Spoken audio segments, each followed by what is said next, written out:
இன்றைய நாளுக்கான ஜீவ ஊற்று ஒரு நிமிட வேத தியானம் எசேக்கியேல் 24:13. நான் உன்னை சுத்திகரித்தும் நீ சுத்தமாகாதபடியினால் இனி என் உக்கிரம் உன்னில் ஆறி தீரும் மட்டும் உன் அசுத்தம் நீங்கி சுத்திகரிக்கப்பட மாட்டாய் என்கிறார்.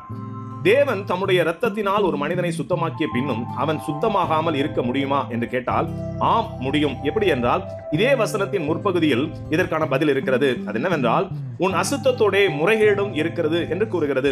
இதன் அர்த்தம், என்னதான் கிருபையினால் ரட்சிப்பை பெற்றிருந்தும் தங்கள் முறைகேடான செய்கையினாலும் ஒழுக்கக்கேடான நடக்கையினாலும் தங்கள் முந்தின பாவ வாழ்க்கையின் மேல் கொண்ட ஈடுபாட்டினாலும் தங்கள் ஜென்ம சுபாவத்திற்கு எதிராக போராடும் மனப்பான்மை இல்லாததாலும் அவர்கள் திரும்ப அசுத்தமாகிறார்கள்.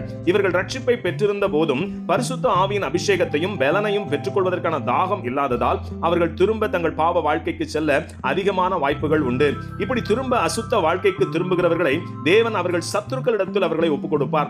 அவர்கள் அழிக்கப்படும்படி அல்ல, மாறாக அவர்கள் தங்கள் இக்கட்டு காலத்தில் தங்கள் தேவனிடத்தில் தங்களை தாழ்த்தி திரும்பும்படியாகவே ஒப்புக் கொடுக்கிறார். ஆகவே இப்படிப்பட்ட சூழ்நிலை உங்கள் வாழ்வில் காணப்படுகிறது என்றால் கலங்காதீர்கள். சத்துரு சொல்லுகிற பொய்களை நம்பாதீர்கள்.